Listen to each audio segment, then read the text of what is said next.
Hi guys, umorder pa lang kapatid ko sa Shopee ng piso laang ang presyo. Diyos ko, ipangalan sa akin ng ang kanyang order. Hinahanap ako ng rider. Uy, kaninong order yan? Di Priscilla daw, di Ronald. Diyos ko. Yung pala yung nakapangalan sa akin. Ano kaya to? Piso lang po ito, piso. Kapag bagong gawa ang Shopee nyo, piso lang ang order. So, kaya naman pala piso, ang hirap buksan. Hello. Wow. Wow. Wala. Ay, parang nga. Wala. Diyos ko po, paano rin may bubuksan? Kahit tata, kahit basta pula. Ang pasensya na ho kayo sa chismosa din sa aking tabi. At talaga pong sila yung nagchichismisang magaling.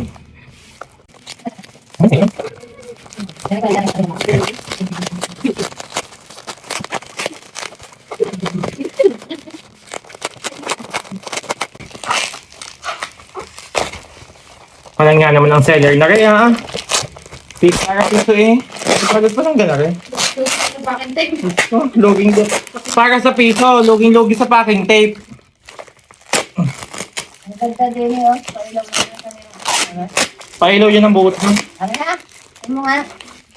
Sa buot nga yan. Sa buto lang. Nakita na sa iyo.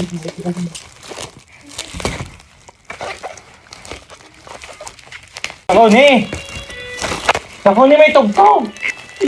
Nagdapulag ako! Talagang hitad eh. Hindi ka nang magka... Hindi maganda wala sa buka ng aray. Diyos ko, di mo ang video. Natumba na. Hindi nyo naman.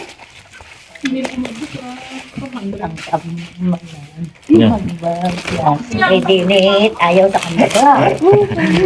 So guys, ito nabuksan ko na din, awa ng Diyos. Ay nako. Di naman pinagpawisan ako sa pagbubukas. Pabango oh. Bago kaya. Pinagpawisan ako, nagbukas lang. Nagkakaligo ko lang. Hindi po na ako ng pawis. Oh. Ay! Ang pahuli yan! Kakaligo ko lang. Piso. Bago gang number mo. Pa naman ang mukha mo, bigyan mo pa-order. 5 taon ang account mo. May kika.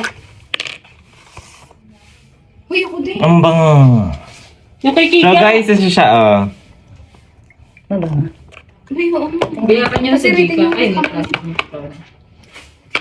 Hindi mo na perfect.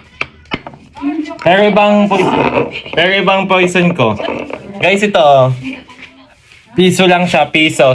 Piso lang siya kapag bago yung account mo. Bye!